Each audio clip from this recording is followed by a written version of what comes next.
kita bincang-bincang mengenai mutu peningkatan mutu sekolah kita ke depannya yang telah kita laksanakan. Jadi untuk Bapak ini dari Pak Ustadz atau Pak Kepala Sekolah, apa sebenarnya kendala yang Bapak hadapi dalam mengelola sekolah ini? Kendala ya Pak ya. Ya. Terkait dengan kendala, alhamdulillah sejauh ini tidak memiliki banyak kendala. Tapi setiap nama proses, di saat proses pembelajaran, kendala yang sering dihadapi itu adalah pertama terjadinya ada kegiatan anak-anak yang bermasalah di sekolah. Paling kendala itu dan komunikasi dengan pihak sekolah dan orang tua akan kita lebih tingkatkan lagi, karena memang selama ini kita juga memiliki kendala kurangnya komunikasi dengan orang tua. Jadi insya Allah kendala-kendala yang kita hadapi itu akan kita usahakan kita perbaiki ke depannya, yaitu mungkin berkomunikasi dengan orang tua, melakukan kegiatan rapat dengan orang tua akan kita lebih tingkatkan lagi Bapak. Mengenai kompetensi lulusan, Ya. 2 atau 3 tahun terakhir bagaimana kompetensi lulusannya? Iya, alhamdulillah untuk lulusan kita, karena di SD ITPIS kita baru 1 tahun 1 kali ini yang menamatkan, karena kita baru ada 1 angkatan. Alhamdulillah untuk anak-anak kita seluruhnya lulus 100%. Ya, jadi dan anak-anak kita yang tamatan lulus ini sudah melanjutkan ke jenjang pendidikan yang selanjutnya, yaitu SMP di berbagai tempat. Ada yang di SMP 1, ada yang di SMP IT, ada yang di pondok pesantren. Alhamdulillah untuk keseluruhannya anak-anak kita lulus 100% dan melanjutkan ke pendidikan selanjutnya. Selanjutnya proses pembelajaran, bagaimana proses pembelajaran yang kita laksanakan selama ini? Ya. Terkait dengan proses pembelajaran di sekolah, kita di SIT Padang Islamic School menerapkan sistem full day Pak. Full day school, yang mana anak-anak belajar dari hari Senin sampai Jumat full 1 hari, dari jam setengah 8 kegiatan sampai jam 4 sore. Jadi anak-anak memang betul-betul belajar di sekolah sampai sore, dari kelas 1 sampai kelas 6. Dan kegiatan pembelajaran kita setiap hari, yang mana anak-anak setiap hari kita adakan namanya apel pagi. Apel pagi itu tujuannya untuk memberikan anak-anak motivasi, nasihat tentang norma-norma, tentang keagamaan, dan juga kita berikan juga motivasi kepada anak-anak untuk cinta tanah air, bela negara. Insya Allah yang itu yang kita lakukan setiap hari dalam proses pembelajaran. Dan alhamdulillah secara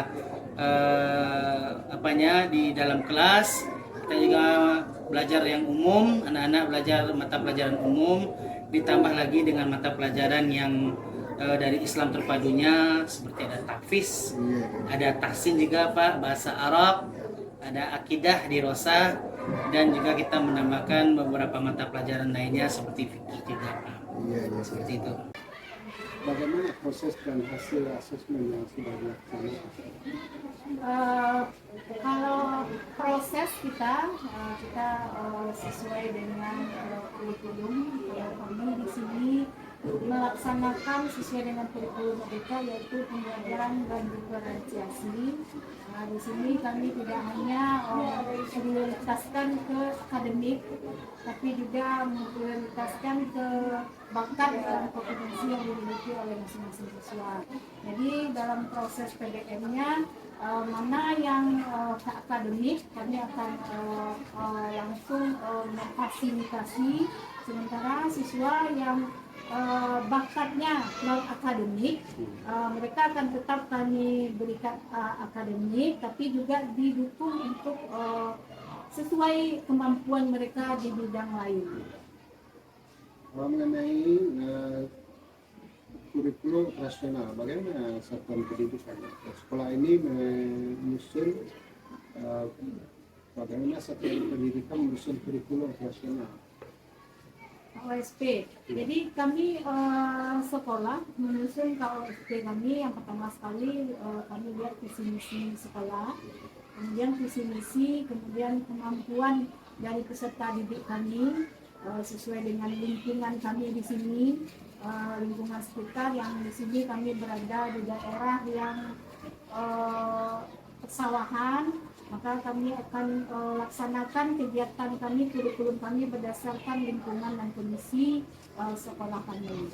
Kemudian kami juga menggunakan di sini, karena sekarang kita menggunakan kurikulum merdeka, maka kami sinergikan antara kondisi lingkungan dengan kurikulum merdeka yang berlaku saat ini. Bagaimana Ibu merasakan kondisi saat ini dan apa langkah-langkah yang telah diambil untuk mengatasi? Jadi sesuai dengan kondisi saat ini, kami sangat senang sekali dengan kurikulum merdeka, karena dengan kurikulum merdeka ini kita sebagai pihak sekolah tidak hanya memprioritaskan anak ke akademik saja, karena kita ketahui semua anak tidak mempunyai tingkat kecerdasan yang sama. Mereka mempunyai tingkat kecerdasan yang berbeda-beda, tetapi mempunyai kelebihan di bidang yang lain. Jadi dengan kurikulum merdeka ini kita sangat terbantu sebagai pendidik, yaitu kita bisa memfasilitasi dan memotivasi anak untuk berkembang sesuai dengan kemampuan dan kompetensi yang mereka miliki masing-masing. Ya, bisakah Ibu memberikan contoh dari langkah nyata yang sudah diimplementasikan di sekolah? Implementasi nyata seperti yang guru-guru penggerak kan dia nanti bisa menularkan kepada guru-guru bagaimana kita meningkatkan kompetensi kita dalam mengajar anak-anaknya. Itu adanya kombel sekarang kita jadikan kombel, bagaimana dia nanti bisa bekerja sama dengan guru-guru yang lain. Kemudian ada guru yang belum mengerti, dia bisa bantu, kita saling bekerja sama. Tentang kolaborasi, bagaimana komunikasi dan kolaborasi antara berbagai pihak dalam menghadapi kondisi yang dirasakan saat ini? Kalau kolaborasi cukup bagus, kan kerjasama. Adanya kerjasama guru, adanya sama komite, dengan wali murid juga. Contohnya sekarang kita kan ada, contohnya kita berangkat untuk pergi ke museum, itu juga kerjasama dengan orang-orang murid. Kita pasti musyawarahkan dengan orang-orang murid. Apakah ada penyesuaian atau inovasi kondisi dan kekuatan saat ini? Inovasi tentu ada. Contohnya sekarang kita lihatkan PNM, e-kinerja. Jadi bagaimana kita belajar bertanya sama orang lain, kemudian dapat input dari internet. Itu inovasi. Bagaimana kita mengadakan pembuatan dari PNM kita supaya berjalan dengan baik. Apakah Ibu pernah berinisiatif mencari cara lain untuk mengantisipasi kondisi nyata dari kekuatan saat ini? Saya mencari bantuan otomatis tidak ada sama orang lain. Yang pertama kepada Allah, yang kedua siapa yang saya bisa nyaman komunikasi termasuk dengan dengan sama-sama kita kepala sekolah yang rasanya alur pikiran kita ini masalah yang misalnya tidak ada masalah, masalah kita ambil. Ada masalah sama kita, siapa yang kira tidak semua teman kita di Lubus, tidak semua teman kita di kecamatan, tapi ada seseorang yang bisa memberikan aura-aura positif kepada kita dan juga pengawas. Jadi saya berserah kepada Allah, sama teman, sama pengawas, siapapun pengawasnya. Tapi siapa penguasa di sini? Memang pengawas kita ada 5, dan itu tidak mungkin kelimanya, otomatis pengawas yang berada di sekolah itu yang bisa keluar. Saya tidak nyaman, pasti saya Pak, Bu, saya ada undangan ini, saya tidak bisa melangkah tempat insting dari siapapun, bukan Bapak saja. Kalau Bapak ini kuat dia dulu di kuliah, ini Bapak pengawas kemanapun mungkin Bapak dan lihat DWK selalu walaupun belum sempat baca tapi sudah saya pilihkan sama itu. di SD 36 ini dinas keluarga itu sudah sejak saya suka dan saya nggak tahu mungkin itu saya SD itu sudah ada di sini. Kalau tahu seperti ini saya mungkin nggak mau. Saya pun tidak pernah minta di 36 karena paling minta baju ke sini. Tapi minta seperti orang sekarang kok saya di sana loh. Punya di sini masih. Bisakah Ibu memberikan contoh nyata dari inisiatif dari rencana itu? Laksanakan. Ini Bapak aja yang melihat kata saya nggak bisa ngomong lagi. Ada langkah-langkah khusus untuk memaksimalkan kekuatan seperti yang kita miliki? Kekuatan khusus itu Pak saling bermusyawarah dengan semua guru, pegawai, dan semua pengawas, kemudian dengan dinas itu saling berkomunikasi bagaimana majunya sekolah, bagaimana mutu sekolah lebih baik. Apakah Ibu memiliki rencana pemantauan dari evaluasi berkala terhadap kondisi mata ini? Ya, Pak. Cara penilaian. Bagaimana program Ibu? Bagaimana Ibu menyusun program 3 tahun terakhir ini? Sebenarnya itu tentu tidak ada harapan Pak dengan majelis guru. Kita beritahu kita bahwa kita akan mengadakan juga kalau apa ini Pak, kalau Januari kan ada namanya kita menyusun EDKAS. Nah, EDKAS itu nanti kan dipanggil nanti pengawas, PBB dan orang konkret kita rapatkan kalau yang tentang EDKAS ya Pak ya.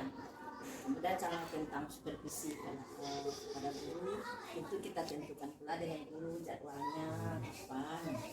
Kalau sekarang kemarin kami telah mengisi bulan Januari kemarin yang namanya untuk kinerja Pak PNM sudah dibuatnya oleh guru, telah saya sahkan kan disetujui oleh kepala sekolah. Jadi Februari ini menyiapkan, Maret nanti baru kita mulai mantap monitoringnya hasil yang disepakati waktu studi di PNM kemarin. Apakah Ibu mengalami kendala dalam menyusun program kerja tersebut?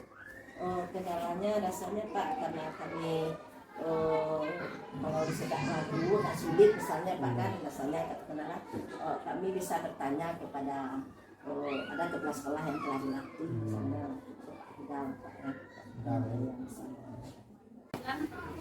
Ini Mama sambil. Apakah rencana sesuai dengan pengasasan? Apakah ada rencana keinginan untuk melakukan perubahan? Oh ada Pak, di sekolah kita ini kan tidak memiliki perpustakaan yang layak, tidak juga memiliki ruangan guru. Jadi ini dalam waktu mungkin dalam selama beberapa bulan ini kami berencana akan menjadikan salah satu ruangan kelas untuk dijadikan ruang pustaka plus dengan ruangan majelis guru. Bisa Ibu berbagi pengalaman dalam menyusun program kerja? Bisa Pak. Saya kalau langkah-langkahnya ya seperti kita bicarakan tadi, saya itu membuat jadwal, kemudian mengundang dan membicarakan dengan kawan setelah mengadakan pertemuan. Nah setelah itu baru menyusun bersama teman-teman.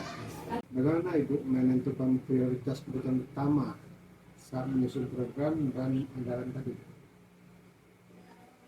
Kita lihat dari karakter pendidikan, misalnya rapor pendidikan apa rapor pendidikan kita yang merah atau yang kurang, nah jadi ke sana dana yang kita salurkan terlebih dahulu, baru sisa-sisanya nanti kita buatkan program lagi bersama.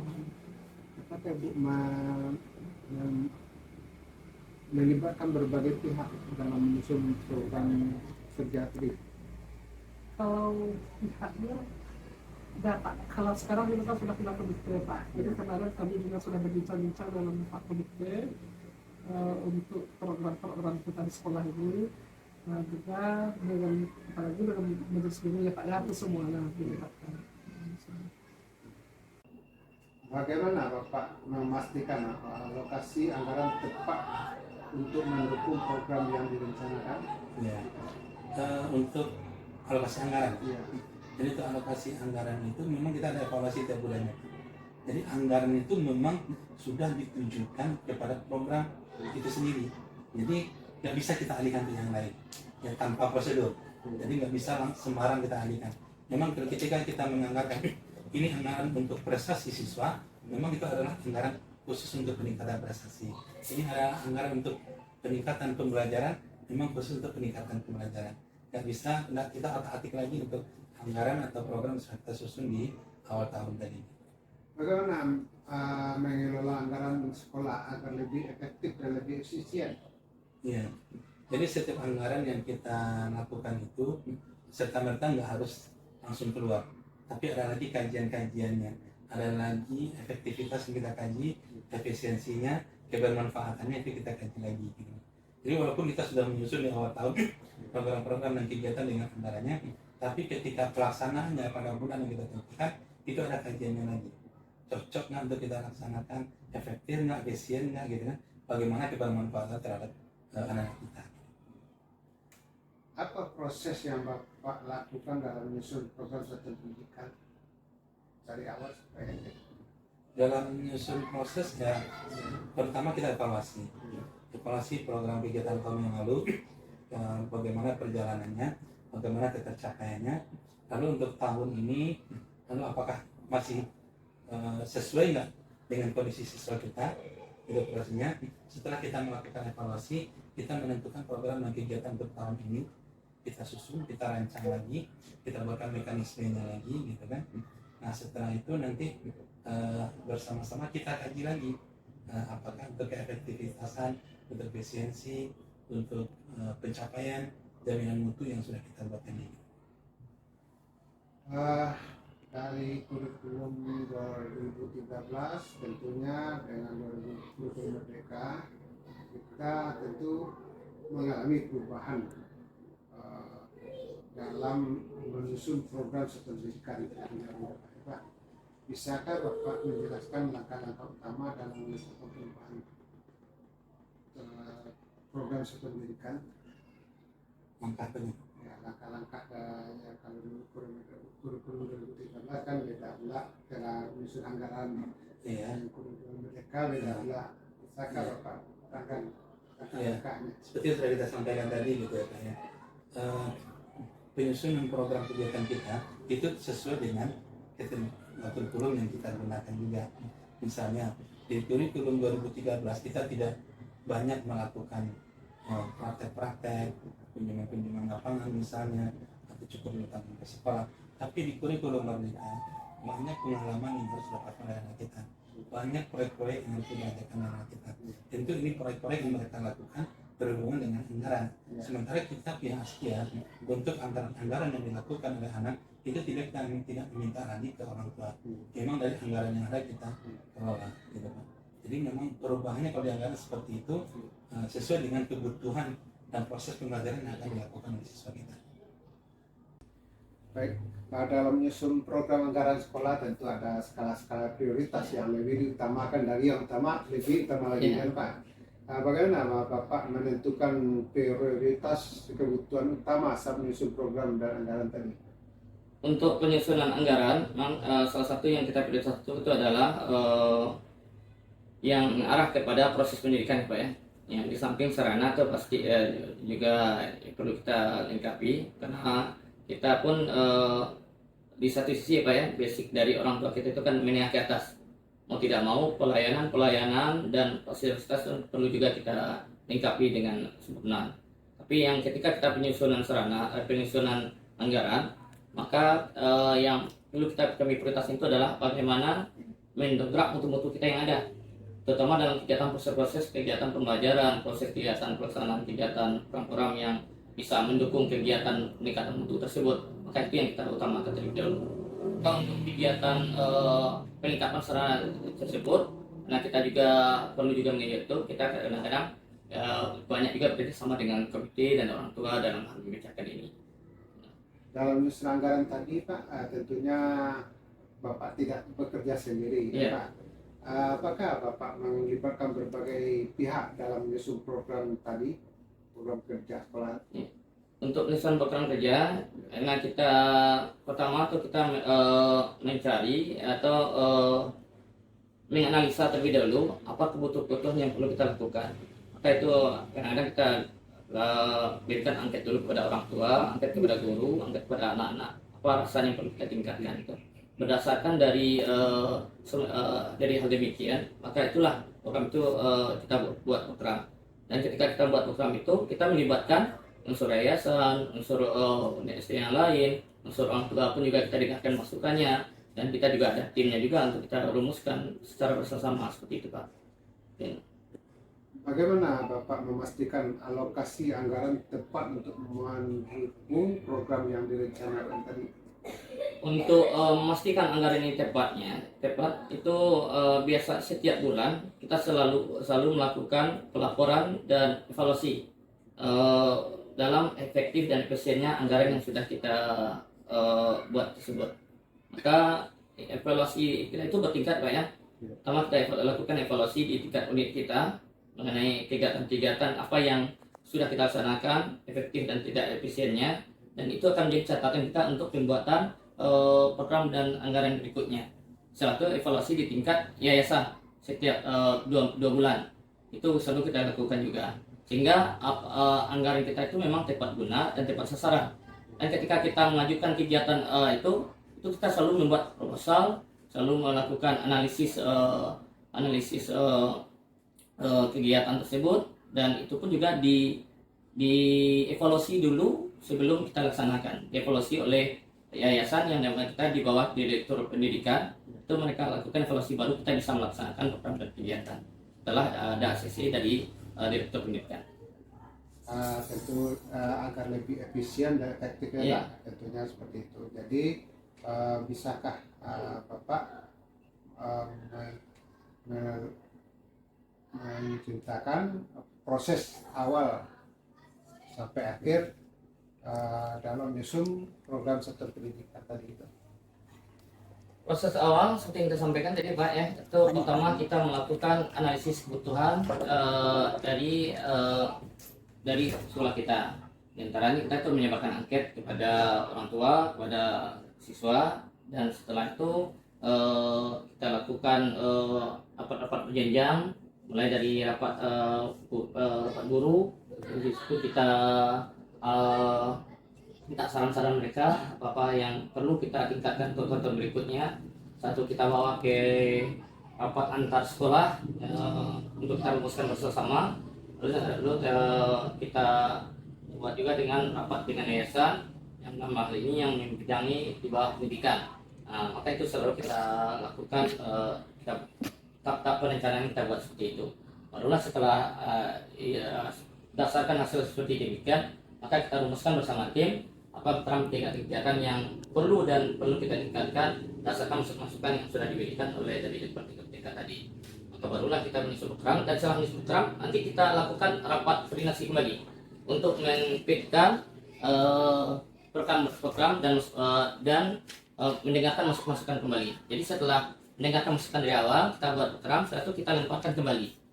Baru setelah itu baru bisa di ACC dan disetujui ya program dan jika ini berlaku atau tidaknya. Dalam menyusun program yang disusun, ada pendekatan khusus pada peningkatan kualitas pembelajaran? Ada, Pak. Bagaimana hasil program khusus peningkatan kualitas pembelajaran tersebut? Hasilnya pertama tuh dampak dari secara kasat mata itu dari hasil nilai yang dicapai oleh anak-anak kita. Dari tahun sebelumnya pada tahun itu selalu ada peningkatan. Di antaranya seperti yang disampaikan di awal tadi, itu anak kita berhasil meraih juara 1 untuk pertama tingkat kecamatan ya. Karena kita kan penilaiannya tingkat kecamatan jadi Pak ya. Kecamatan benar-benar. Dan itu tidak unik kita saja. Karena kita memang merancang dari awal bersama sekolah lain, yang SD yang lain pun juga memang tingkat hampir itu dengan kita. SD TSK 3, SD TSK 1 dan 4 itu berbeda. Karena kita sudah merancang dari awal dan sudah setting dari awal bagaimana peningkatan persini ini bisa berjalan seperti itu. Baik, terima kasih Pak. Jadi ini wawancara kita pada hari ini. Mudah-mudahan dengan wawancara ini nanti ya, tidak hanya bagi sekolah masing-masing ini diharapkan memang ke depannya perubahan dari mulai perencanaan sekolah, program kerja sampai program anggaran ini berdampak positif Kota Padang hendaknya. Jadi pada saat ini kan Kota Padang masih literasinya terutama masih di bawah standar ya Pak, masih jauh lah dibanding kabupaten-kabupaten lain. Nah, ini dengan harapan ke depannya nanti ini makanya di waktu cara kepala sekolah ini dapat gambaran sehingga pemetaan apa lagi yang mau kita tingkatkan ke depannya. Bagi yang telah terlaksana ini seperti Askia 1 dia menjadi contoh, jadi motor penggerak. Ini yang kita harapkan dengan wawancara ini ya.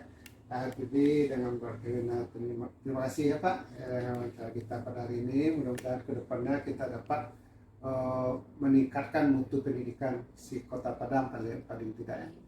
Terima kasih. Wassalamualaikum warahmatullahi wabarakatuh.